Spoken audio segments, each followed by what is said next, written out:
하나님의 말씀 누가복음 12장 32절입니다. 다 찾으셔서 우리 함께 읽을 때에 왜 예수님이 이런 말씀을 하셨는가, 그리고 이 말씀의 의미가 저와 여러분들의 마음에 잘 새겨지기를 바랍니다. 다 같이 읽도록 하겠습니다. 적은 무리여 무서워 말라. 너희 아버지께서 그 나라를 너희에게 주시기를 기뻐하시느니라. 아멘. 다시 한번 의미를 생각하며 읽습니다. 적은 무리여 무서워 말라. 너희 아버지께서 그 나라를 너희에게 주시기를 기뻐하시느니라. 아멘. 우리 어제 아침에 월삭 아침 예배를 드리고 멘토실에서 몇몇 분들하고 밥을 먹었습니다. 우리 이창호 장로님이 식사를 하시고 제가 월삭 아침 예배 때 소말리아 이야기를 했더니만 예전이 생각이 난다 하면서 소말리아에 있었던 이야기를 하세요. 장로님이 소말리아에 대사로 있었는데 자신이 대사로 계실 때 내전이 일어났다고 합니다. 그래서 외국 공관들도 그 사람들의 표적이 되어서 약탈을 당하는데 장로님은 ROTC 출신이 되어서 잘 배치하고 경비를 잘 써서 약탈을 당하지 않았대요. 그런데 평소에는 소말리아에 있는 북한 참사관이 별로 아는 척도 안 하던 사람이 그때에 장로님을 보시고 형님하고 달려오시더래요. 그래서 왜 그런가 했더니만 이 북한 대사관은 그 반군에 의해서 7번이나 약탈을 당해서 먹을 것이 아무것도 없어서 며칠째 굶고 물도 못 먹는 그런 상황에서 도와달라고 형님 했던 거예요. 그래서 그 북한 대사관들과 함께 한국 대사관 직원이 함께 거하면서 함께 탈출을 했대요. 탈출을 할 때에 북한 대사관 보고 태극기를 들고 흔들으라 하니까 태극기를 들고 흔들더래요. 그때 그 감동을 일본 외교관으로 계시면서 민당과 조총련에 있는 사람들에게 간증을 했더니만 사람들이 울면서 30분 하라 했는데 3시간 동안 간증을 한 40여 차례에 하셨다고 그래요. 무슨 이야기냐 하면은 여러분, 우리가 인생을 살아갈 때에 이념이나 그 무엇도 먹고 사는 일에 정말 직면하게 되면은 아무런 힘을 발휘하지 못합니다. 사람에게 제일 중요한 것이 먹고 사는 문제예요. 여러분들이 예수를 믿는 목적도 그래야 되고 교회 생활하는 문제도 그래야 되는데 자꾸만 성경을 자의적으로 해석을 해가지고 그런 건 하나님이 책임지니까 종교생활 열심히 하라 이래버린다고요. 오늘 성경 본문에 보면은 예수님이 뭐라는가 하면은 적은 무리여, 무슨 말이냐 하면은 사회적으로 약자들을 말해요. 먹고 살기가 힘든 약한 너희들이여 라고 말하면서 무서워 말라 이래요. 무엇에 무서워 말라고 하는가 하면은 무엇을 먹을까 무엇을 입을까 하는 문제 때문에 무서워 말라 이렇게 말하는 거예요. 왜냐하면은 그 앞에 뭐라고 하는가 하면은 너희가 무엇을 먹을까 무엇을 마실까 무엇을 입을까 염려하지 말라. 들에 핀 백합화를 보라, 공중에 나는 새를 보라, 하나님께서 먹이신다. 너희들은 그런 거 염려하지 말고 하나님의 나라와 의를 구하라 라고 말씀을 하시고 바로 연이어서 적은 무리여 무서워 말라 라고 말씀을 하시는 거거든요. 여러분들이 그 다음에 왜 무서워 말라고 해야 되는가 하면은 하나님 아버지께서 그 나라, 먹고 마시는 것에 무서워하지 않는 풍요로운 나라를 너희에게 주시기를 기뻐하신다.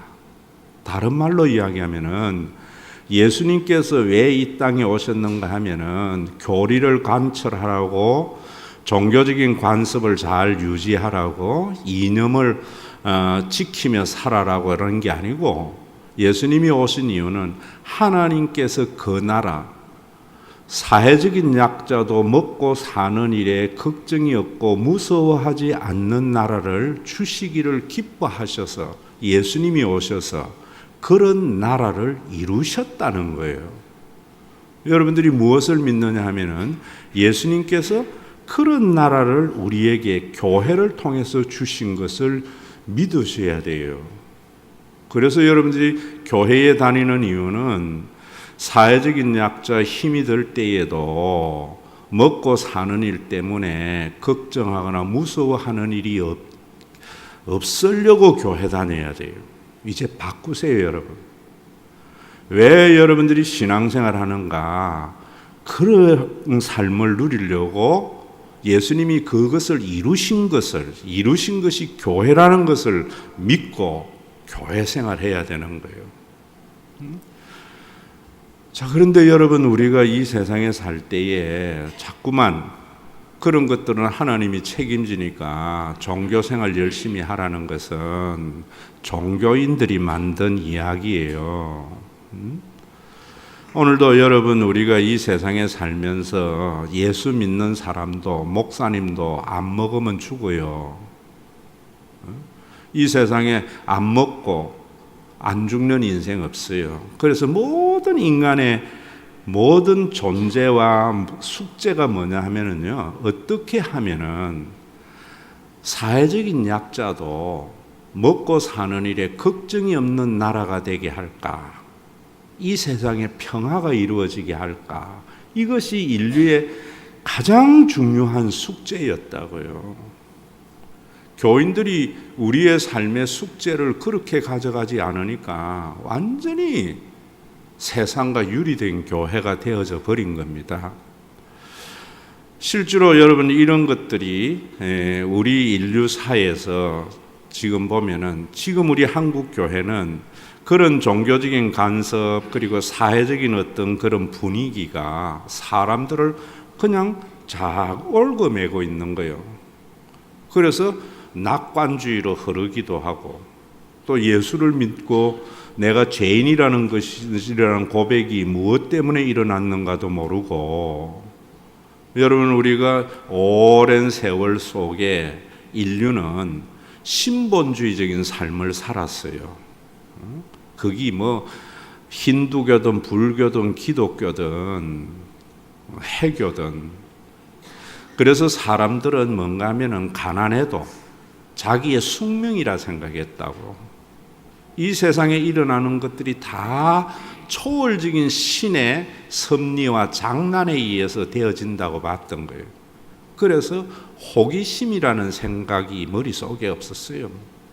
그러다가 인류가 17세기 들어오면서 계몽주의 사상이 사람들에게 싹 트면서 왜 그럴까 하는 자각을 하기를 시작한 거예요. 여러분, 예전에는 사과가 떨어질 때에도 그냥 조물주가 그래 만들어 놨지 이래 생각하니까 생각을 안 했어요. 그런데 인간의 이성이 발달을 하면서 사과가 왜 공중으로 안 날아가고 떨어지지 생각을 하게 한 거예요. 그러다 보니까 우리가 사는 이 세계에 눈에 보이지 않는 인력이라는 것이 있고 중력이라는 것이 있다는 것을 발견해낸 거예요. 그래서 자연의 원리라든지 법칙을 잘 활용해서 우리가 살아가는 삶을 편리하게 하는 것이 과학이에요. 그 과학의 발달로 우리 사회가 산업혁명이 일어난 거예요. 그래서 물을 끓여서 전기를 가지고 기차를 만들고 전하로 만들고 해서 우리의 많은 삶의 영역에서 시간과 공간을 극복하면서 살아가서 굉장히 편리하게 된 거예요. 유전공학도 발달을 해서 지금은 우리가 쌀이 남아돈다고 하는데 밥 안 먹어서 그런 것도 있지만은 예전보다는 단위 생산량이 훨씬 많아진 거예요. 우리 때는 쌀이 없어서 통일벼라는 것을 어릴 때에 개발했는데 밥에 나는 풀풀 날아가는 맛없는 긴데 이제는 그러나 통일벼를 심은 게 뭐냐면은 생산이 굉장히 많이 됐거든요. 지금은 생산이 많이 되면서 옛날 쌀보다 훨씬 맛있는 쌀이 과학의 발달로 유전공학의 발달로 주어진 거예요. 그래서 우리의 삶이 이전보다는 훨씬 풍요로운 사회가 우리 가운데 도래한 거예요. 그래서 그때부터 인간들은 하나님을 믿지 아니하기를 시작하는 거예요. 그런데 그 모든 것에 대해서 무너지게 하는 사건이 20세기에 일어나는 거예요.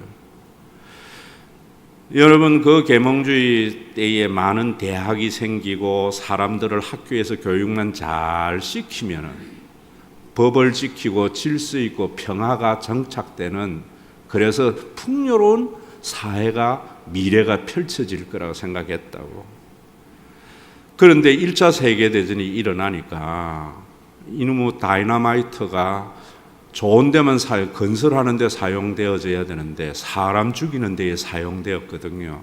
그래서 사람들이 이제는 총칼로 전쟁하는 것보다 폭탄으로 전쟁을 해버리니까 엄청난 살상이 일어난 거예요. 그래서 대전이라는 거예요. 그러면서 사람들이 이제는 과학의 발달이 결코 인간에게 풍요로움만 가져주는 것이 아니구나 하는 인식을 했던 거예요. 평화의 시대에는 그래도 학교 보내가지고 교육시킨 사람들은 양심을 따라서 법을 따라서 사는 줄 알았는데 박사 학위를 가지고 그런 사람들이 전쟁의 극한 상황에서는 사람을 죽이고 잡아먹는 그런 일을 보면서 사람들은 패닉 상태에 도달했던 거예요. 그러다가 2차 세계대전이 일어나니까 여러분 이성적인 독일 사람들이 유태인이라는 이유 하나로 사람을 가스실에서 600만 명을 죽이는 걸 보면서 도저히 인간은 어쩔 수 없는 죄인이구나.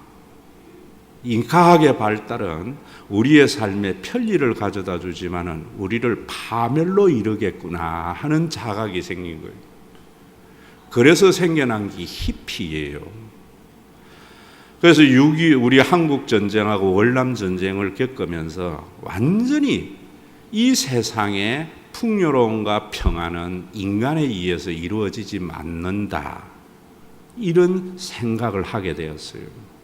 먼 시간을 보면 우리가 그런 변화가 우리 속에 있었단 말입니다. 언젠간 여러분들에게 말씀을 드렸지만은 여러분, 저는 사회적으로 우리나라에 좀 잘 사는 사람들, 박사학위 돌아보면 박사학위 안 가진 사람 찾기 힘든 대학교에 있을 때에 참 사람들이 젠틀하고 멋있는 것 같지요? 그렇지 않아요. 여러분들에게 이야기 한번 했지만은 어떤 사람이 매일 교도소 들락거리니까 교도관이 왜 이렇게 맨날 도둑질이나 하고 교도소 왔다 갔다 인생을 허비하느냐고 이러니까 이 사람이 자기는 글을 몰라서 도둑질해서밖에 살 수 없다고 하니까 교도관이 그때 글을 가르쳐 줬더니만 다음에 또 들어왔더래. 왜 들어왔나 이러니까 이번에는 문서 위조죄로 들어왔대. 그게 인생이에요, 여러분. 여러분들이 예수를 믿으면서 과학이나 인간의 어떤 도덕적, 인간의 어떤 제도로서 여러분들이 세상을 구원하고 잘 살게 하려고 한다면 그 사람 예수 믿는 사람하고 상관없는 사람이에요. 2차 세계대전을 겪으면서 사람들은 뭘 했는가 하면 사람에 의해서 이 세상의 평화를 정착해보자 하고 유엔을 만든 거예요. 그래서 유엔은 세계의 각 분쟁 지역이나 그 다음에 환경이나 이 모든 문제를 관여하면서 어떻게 하든지 이 세상이 어느 누구도 굶어 죽는 일이 없는, 그리고 이 세상이 환경으로 파괴되지 않는 그런 세상을 인간이 한번 만들어 보자 이랬는데, 과연 유엔에게 희망이 있는가? 희망이 없어요. 성경은 말하기를, 여러분, 사회적인 약자나 우리의 인류의 미래가 하나님이 주시기를 기뻐하시는 그 나라로 인하여 이루어지는 거지요. 인간의 어떤 제도와 방법과 노력으로 절대로 되지 아니함을 예수 믿는 사람들은 인식하고 있어야 돼요. 여러분, 유엔만 해도 그렇잖아요. 지금은 우리는 자본주의의 사회에서 살면서 자본주의가 유일한 대안이라고 생각하죠. 왜냐하면 공산주의는 1917년 볼스비키 혁명으로 일어났다가 100년이 지나지 못해서 무너져서 대안이 못 된다는 것을 알았는데, 자본주의는 그렇다고 해서 자본주의가 대안인가? 아니잖아요. 자본주의는 어떤 거예요? 우리 속에 그런 생각들이 가득 차 있잖아요. 얼마나 불공평해요. 자본주의는, 여러분, 주식 회사는 주식 하나가 한 표예요. 한 사람이 51%의 주식을 가지고 있으면 그 회사를 좌지우지할 수 있어요. 그리고 그 회사의 이윤을 독점해 갈 수 있어요. 얼마나 불평등한 거예요? 그런데 대안이 없어요. 민주주의는 뭡니까, 여러분? 자본주의는 민주주의라 생각하면 안 돼요. 민주주의는 한 사람이 한 표예요. 그런데 유엔은 어떤 것이? 한 나라가 한 표를 행사합니까? 겉으로 보기는 그렇지만 내면을 들여다보면 강대국, 상임 이사국 5개가 좌지우지를 하는데, 이제는 그 상임 이사국 가운데 세계 최강인 미국의 힘에 의해서 유엔은 이랬다 저랬다 하는 거예요. 유엔이 저거 김정은이 미국이 길들여 하면은 모든 나라가 어떤 노력도 해서는 안 되는 최강대국에 의해서 인간이 만든 것이 그런 거예요. 인간이 만든 제도나 공동체나 그 무엇도 힘의 논리에 의해서, 강자의 논리에 의해서 움직여지는 게예요. 그래서 대안이 되지 못한다는 겁니다. 여러분들이 예수를 믿는 사람입니까? 그러면 뭘 생각해야 되는가 하면은, 이 세상의 인류의 평화와 사회적인 약자도 먹고 사는 일에 걱정이 없는 것은 하나님께서 그 나라를 주시기를 기뻐하시는 그 나라가 예수님에 의해서 2000년 전에 우리에게 왔다는 사실을 믿음으로 받아들이는 것이 예수 믿는 출발이 되어야 돼요.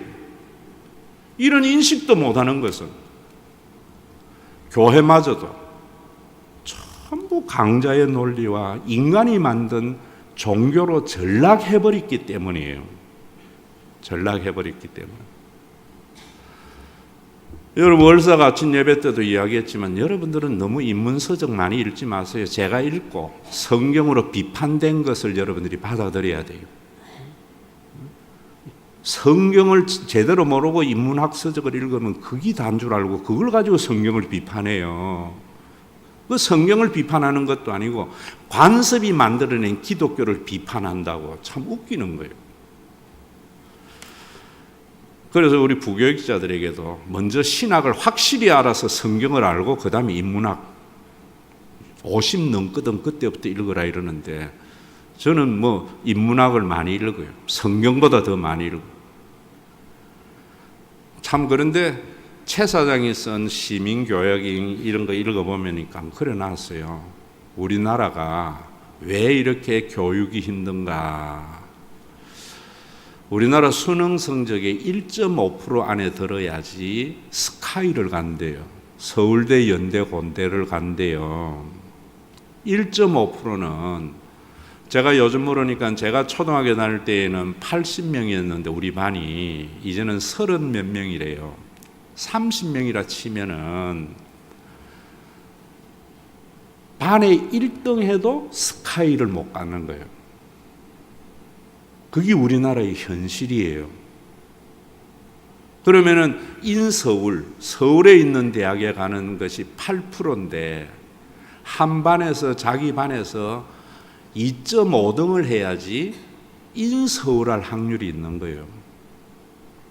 그러니까 우리나라의 부모들은 아이가 30명 중에 절반쯤 하면은 만족을 못하고 불안한 거예요. 여러분, 사람이 살면서 중간쯤 살아가도 잘 사는 거예요. 100명 중에 2명, 3명만 잘 사는 사회는 나쁜 사회예요. 공부도 아이들에게 여러분들이 30명 가운데 15등쯤 해오면 됐다, 그만하면 이래야 되는데 불안한 거예요. 한 2등쯤 해야 그래도 약간은 안심을 하고 1등을 해도 불안한 거예요. 왜? 스카이로 못 가니까. 그러니까 우리 사회가 경쟁이 심하고 참 사람들에게 세계 10대 경제대국이라 하지만은 행복하지 못한 이유가 그런 데 있는 거예요.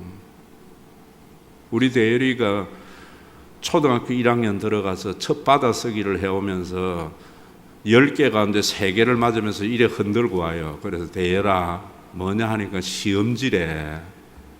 그래서 잘 쳐서 이래 들고 오는 줄 알고 내가 몇 개나 맞았니 하니까 3개 맞았대. 그래서 내가 3개 그래가 어쩌나 이러니까 아빠는 3개나 맞았는데 다 틀린 애도 있는데 그런 생각을 가지고 살아가는 애가 행복한 거예요. 그런데 이 아이가 우리 사회를 지나면서 그 행복이 사라져 버리는 거예요. 그건 우리 사회가 잘못됐다는 반증이거든요. 왜 그런가? 여러분, OECD가 참고를 하는 월드인 데이터베이스라는 것이 있대요. 거기에는 우리나라의 소득을 가지고 이래 보는데 20세 이상 전체의 사람들의 소득을 줄을 세우면은 0.01%는 한 달에 1억을 번대요. 한 달에 1억을 버는 사람은 우리나라의 0.01% 안에 들어가는 사람이에요. 그러면은 한 달에 1,000만 원을 버는 사람은 우리나라의 1% 안에 들어간대요. 왜 우리가 스카이를 보내려고 그 난리를 지기는가 하면은 한 달에 1,000만 원 버는 삶을 살아가도록. 우리나라의 10% 안에 들어가는 사람들의 소득이 월 330만 원이랍니다. 그래서 아이들을 인서울 시키려고 하는 것은 한 달에 그래도 330만 원은 벌어야지 살아갈 수 있지 않느냐. 이래서 부모들이 그래도 한 2등을 하도록 닥달을 한다는 거예요. 그런데 여러분, 어느 사회가 좋은 사회예요? 한 50% 안에 들어도 중간만 가도 살기 괜찮은 나라가 좋은 거잖아요.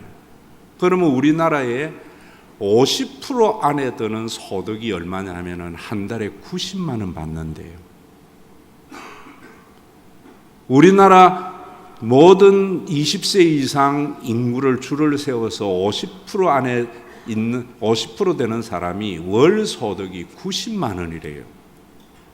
그러니까 당연히 30명 가운데 15등을 하면은 부모가 불안한 거예요. 왜? 90만 원 가지고 못 사니까. 여러분, 이런 사회에서 우리가 예수 믿는 사람들이 하나님 믿어가지고 내 자녀를 1.5% 안에 스카이를 보내달라고 이야기하는 것은 이 사회에서 빛도 되지 못하고 소금도 되지 못하는 거예요. 하나님께서는 어떤 사회를 만들었는가 하면은 예수 믿는 사람 자녀는 1.5% 안에 들어가는 공부 잘하는 자녀로 만든 것이 아니에요. 예수님이 우리 가운데 가져다 오신 하나님의 나라는, 하나님이 우리에게 주시기를 기뻐하는 나라는 적은 무리, 사회적인 약자, 그 사회에서 50% 정도 들어가는 사람도 330만 원은 받을 수 있는 사회.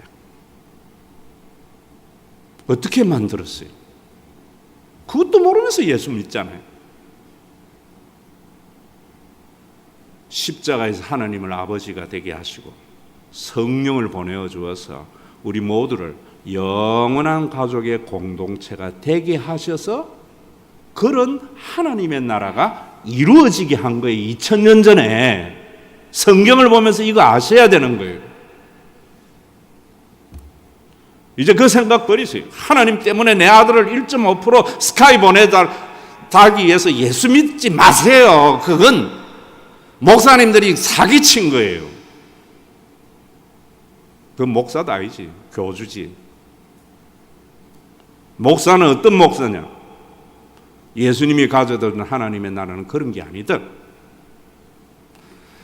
50%만 돼도 그래도 먹고 살 수 있는 나라다.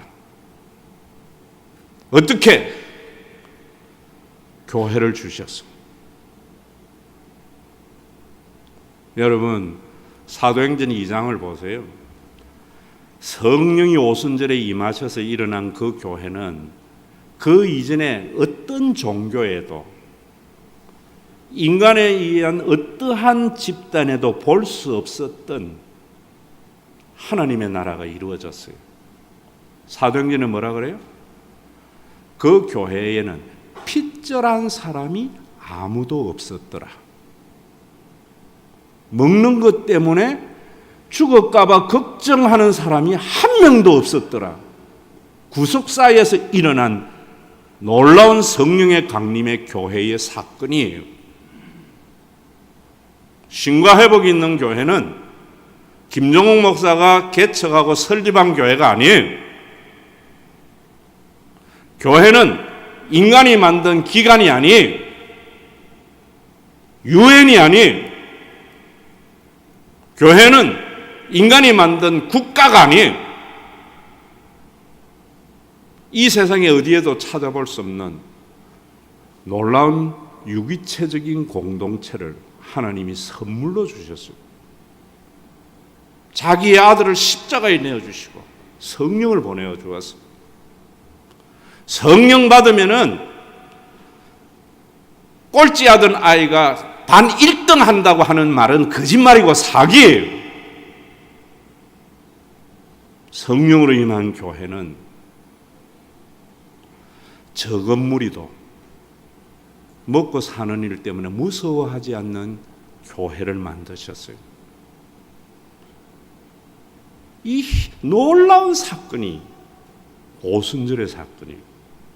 왜 이것이 그런 사건인가? 여러분 아셔야지요. 여러분, 우리가 이 세상에 살면서요, 인간에 의해서 만들어진 공동체가 아닌 유일한 것이 있어요. 그게 뭐냐면 가족이라는 거예요. 가족은 여러분들이 한 가지 아셔야 되는 것이 인간의 지혜로서 만든 공동체가 아니에요. 가족은 선행을 위해서 존재하는 것도 아니에요. 가족끼리 무슨 체험이 있어야지 이루어지는 가족도 아니에요. 본능적으로 초월자 신에 의해서 우리에게 준 선물이에요. 제가 여러분들에게 예수님은 십자가에서 하나님이 우리 아버지가 되게 하시고 성령을 보내어 주어서 한 하나님을 아버지로 모시는 공동체가 이루어졌다. 그래서 교회에 다니는 사람, 예수 믿는 사람은 내 혈연의 가족이 소중한 만큼 다른 교인도 동일하게 여겨지는 것이 성령의 지배함을 받는 것이고 예수를 믿는 것이다 라고 이야기하잖아요.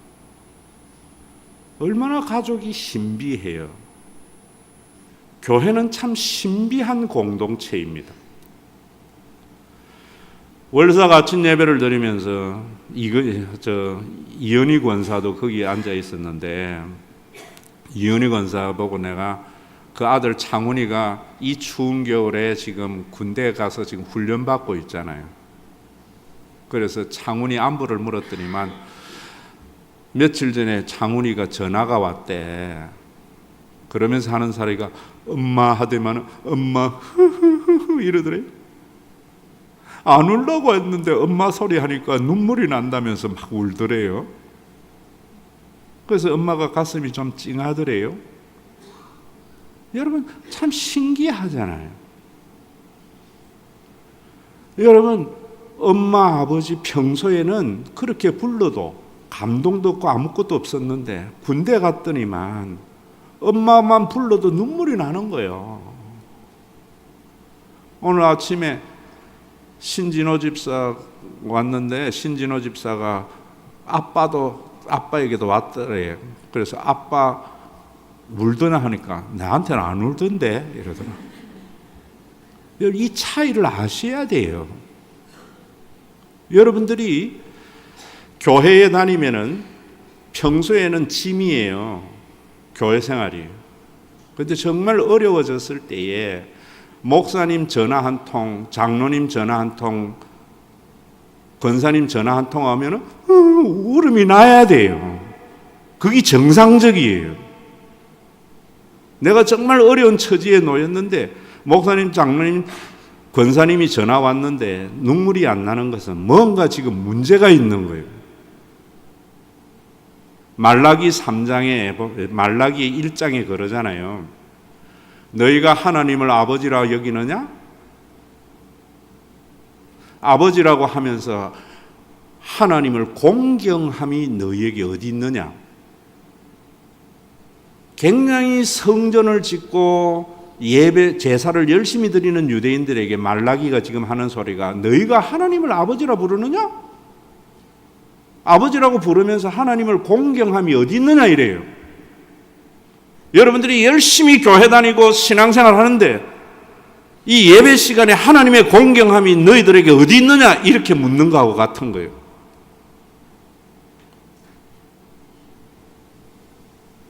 왜 그랬습니까? 말라기 시대는 하나님을 아버지라고 왜 불렀는가? 이런 말 써서 미안합니다만은 여러분들이 자극을 주기 위해서 쓰는 거예요. 하나님을 시다발이 노릇해 주는 것이 하나님을 아버지라 부르는 건 줄 알았어요.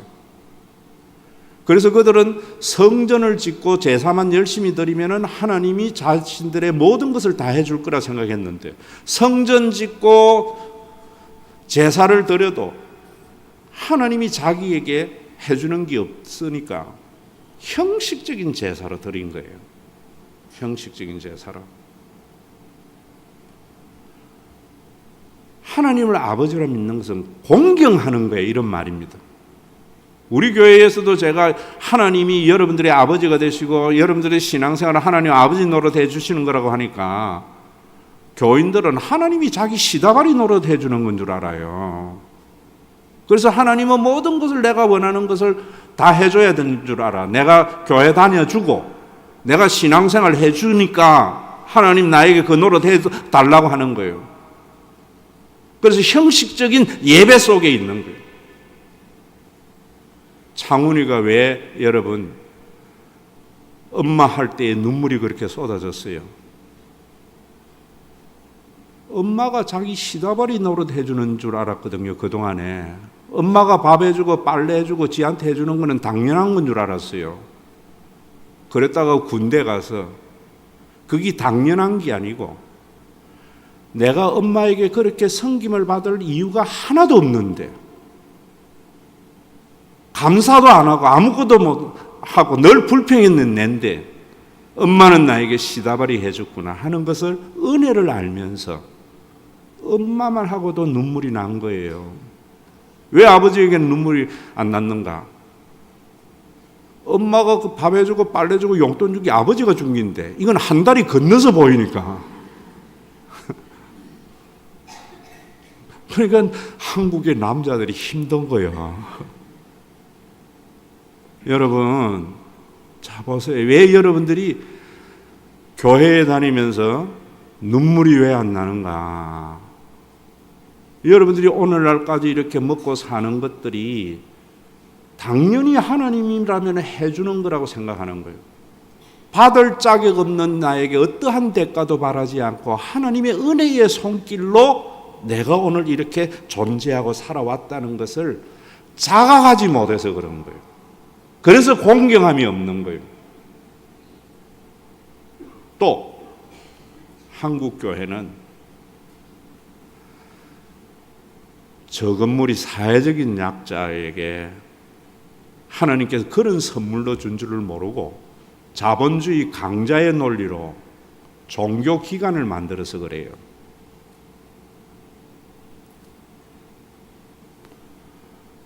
오늘 성경 본문에 보면 그렇게 말해요.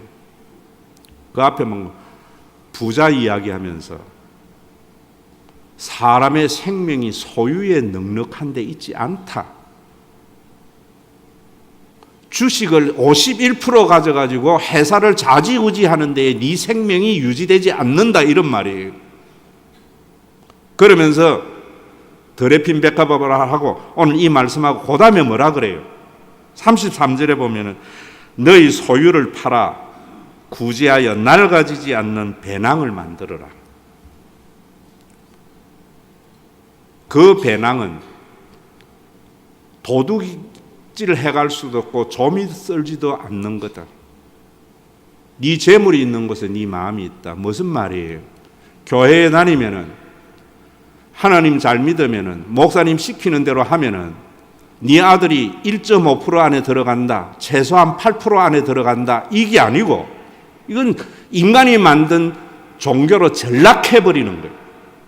앞으로 나보고 그런 소리 하지 마세요. 내가 옛날에 다 그래 믿었다가 이 진리를 발견하고 목사가 돼서 오늘날까지 오는 거예요. 목사님 좀 축복해 주시지. 그런 소리 나보고 하지 마세요. 그러면 인간이 만든 종교가 되어버리는 거예요.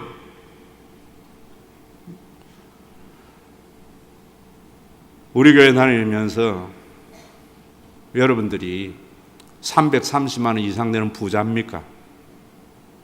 11조 하세요. 자식이 좀 많은 사람 월정이라도 하세요. 우리 헌금 하세요. 여러분들의 재물을 가난한 사람 구제하는 배낭을 만드세요. 그래서 교회가 약한 사람에게 기도만 해주는 교회가 되어서는 안 돼요. 금년에 전도하세요. 나는 쓸 일이 많아서 11조 못하겠다고 생각하면 전도해서 교회를 이제는 말로만 기도해 줄게 하는 교회 말고요. 90만 원 받는 사람에게 실질적인 힘이 될 수 있는 교회. 예수님이 정말 하나님이 예수님을 통하여 우리에게 주시기를 기뻐하였던 그 나라가 이루어지는 교회. 그렇게 했는데 우리 교회가 커졌는데 나를 외면하거든. 하나님 앞에 저 목사 지옥 보내달라고 기도하세요. 그때 욕하세요. 그때 우리 장로들이 외면하거든. 저 장로 사업 망하게 해달라고 저주 기도하세요. 하나님 들으실 거예요. 내 역할도 안 하고 욕하지 마세요. 교회가 인간이 만든 종교기관인가? 하나님이 만드신 하나님이 선물로 준 교회인가? 뭐로 판가름되는가? 큰 교회 다닐수록 내가 먹고 사는 일에 걱정이 실질적으로 적어지는 교회는 하나님이 만드신 교회예요. 큰 교회 다니는데도 내가 먹고 사는 일에과는 전혀 상관이 없다면 그거는 목사와 장로가 만든 종교기관이에요. 확실히 알고 좀 믿으세요, 여러분. 우리 교회가 훨씬 커졌는데 여러분들 전도로 여러분들의 삶 전체가 윤택하지 못하고 우리 교회 가난한 사람들에게 먹고 사는 일에 걱정이 점점 줄어들지 않는다면 그거는 나와 우리 장로들이 종교기관으로 만들어가기 때문에 교회가 땅 사고 수양관 짓고 해외에 선교센터 만들고 그런 일들을 하는데 교회의 교인들은 지금 죽을 판인데 그건 종교기관이에요. 여러분, 오늘 예수님 말씀이 이런 말씀이에요. 인간에 의해서 사회적인 약자는 절대로 먹고 사는 일에 걱정이 없어지지를 못해요. 유엔이 그 역할 못해요. 문재인 정권이 그 역할을 못해요. 그거는 인간에 의해서 만들어지는 게 아니에요. 우리가 그렇게 한번 만들어보자. 절대로 안 되는 겁니다. 교회가 그런 일을 한번 해보자. 우리에 의해서 되어지는 게 아니에요. 하나님이 예수님을 통해서 우리에게 선물로 주심을 알 때 창훈이가 군대 가기 전에는 엄마가 시다발이 노릇 해주는 것이 지극히 당연한 줄 알았어요. 군대 갔더니만 내가 그 엄마한테 그렇게 받아야 할 이유가 하나도 없어요. 왜? 감사도 할 줄 몰라요. 엄마는 나에게 그런 걸 원하지도 않았고 나를 낳았기 때문에 그 많은 시다발을 하는 것을 알 때 엄마 엄자만 들으면서 흐흐흐 울게 되는 거예요. 하나님의 은혜라는 것은 여러분들이 오늘날 이렇게 살아온 게 내 능력이나 내 것이 아니에요. 내가 예수 잘 믿었더니만 이런 복을 받았어? 전부 인간이 만드는 종교적인 신화를 만들기 위한 이야기들이에요. 성경은 뭔가? 받을 자격 없는 나에게 오늘 이렇게 하나님이 시다발이 노릇 해줘서 이 자리에 내가 있게 되었구나. 목사가 그거 알아야 되고 장로가 그거 알아야 되고 권사가 그거 알아야 돼요. 그럴 때에 그 교회의 적은 무리들이 힘들어서 엎어져 있을 때 장로님 전화 한 통화해서 지사님 힘들제 이러면은 장로님하고 눈물이 나는 거예요. 권사님이 가서 복 나눠주듯이 기도로서 축복해주고 중복기도 해주고 그런 게 권사가 아니에요. 그건 아무나 할 수 있어요.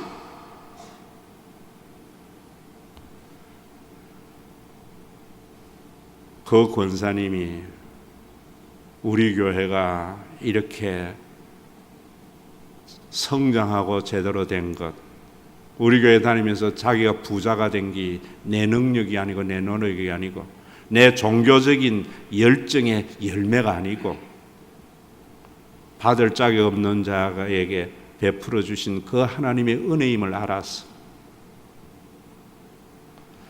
그런 사람들에게 엄마가 되고 아버지가 될 때, 권사님이 한번 우리 집에 초인종 눌려서 얼굴 내비칠 때 권사님 하고 그 가슴에 얼굴을 파묻고 눈물을 흘리는 그런 교회, 그런 교회 되자고 오늘날까지 설교 안기고 이 말씀이 그런 말씀이에요.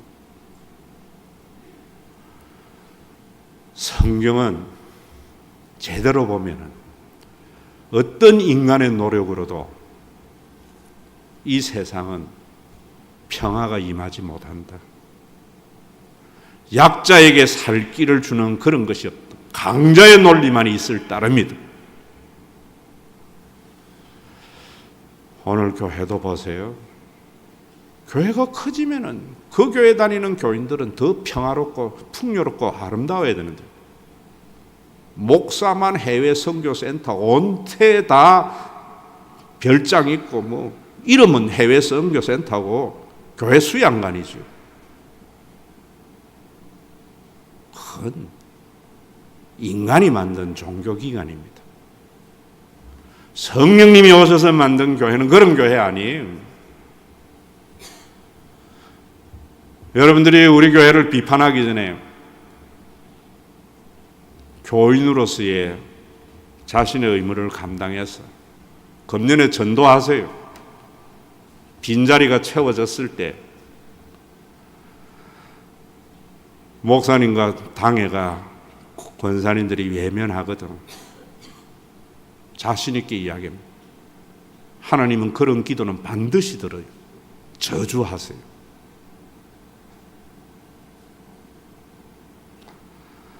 그래서 목사님이나 장로님이나 권사님이 교회 커져도 마음이 변하지 않도록, 그래서 우리 교회는 여러분들이 힘들 때, 가정은요 평안하면 짐입니다. 형제 많은 게. 어려워지면 형제밖에 없다는 것을 그때 아는 것이, 신앙생활도 마찬가지. 먹고 살만하면 교회 생활은 짐이에요. 왜 우리는 그 짐을 지고 가는가? 주님 만날 때 부끄럽지 않고, 어려워졌을 때에 피보다 더 진한 성령을 경험하도록 전도하세요. 의무를 감당하세요. 그래서 저는 저 건물이요, 사회적인 약자들이요, 강자의 논리에서 유린당한 너희들이요, 하나님은 너희에게 그 나라, 너희들이 무서워하는, 무엇을 먹을까 무엇을 마실까 때문에 무서워하는 그것이 해결된 나라를 선물로 주시기를 기뻐하시고, 그 선물을 주시기 위해서 내가 너희를 위하여 십자가에 못 박히고 성령을 보내어 줄 거다. 이게 성경이 말씀하는 거예요. 우리 교회 장로님 권사님들 교인들에게 뭐 신앙의 모범을 보이려고 할 필요 없어요. 뭐가 있어야 되는가? 교인들이 어려우면은 장로님 가슴, 권사님의 가슴에 얼굴 묻고 울 수 있는 그런 넉넉한 장로님 권사님들이 되어져야 돼요. 장로님의 능력이 아니라 힘 있는 교회를 통해서.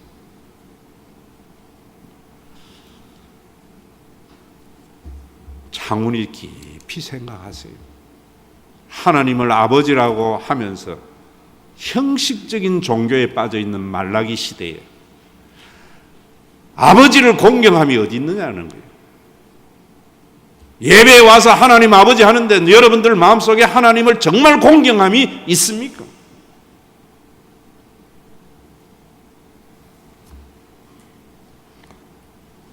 하나님이 시바다 시다바리 해주는 감정과 설교만 들어서 그래요. 받을 자격 없는 자에게 그 노릇 해주신 하나님을 말씀 안 하기 때문에 436장 인간에 의해서 만들어진 종교의 제물이 되지 않기를 원합니다.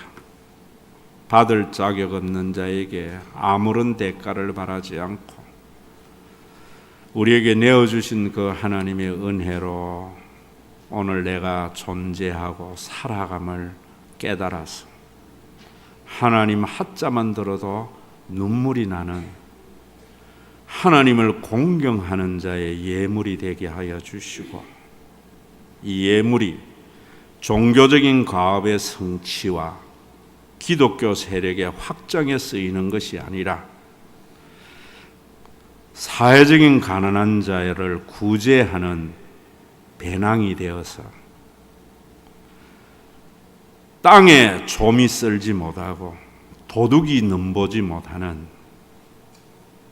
하늘의 창고가 되어지게 하여 주시옵소서. 우리 신과 회복이 있는 교회는 목사님과 장로들이 만드는 종교 기관이 아니요 2000년 전에 신비한 성령에 의해서 만들어진 주님의 몸된 교회가 되게 하여 주시고, 이런 모습을 통해서 8% 안에 들어야 겨우 사는, 우리 자녀들이 반에서 2등을 해야 겨우 그래도 안심하는 그런 사회를 부끄럽게 해나가는 신과 회복이 있는 교회가 되게 하여 주시고, 금년에 우리 성도들이 전도를 해서 빈자리를 채우고 330만 원 이상 소득되면 11조도 하고, 자녀가 많으면 다는 못해도 월증이라도 하고, 주님의 몸된 건물을 위해서 우리 집도 해서 저 건물이여 무서워 말라, 신과 회복이 있는 교회가 있지 않니?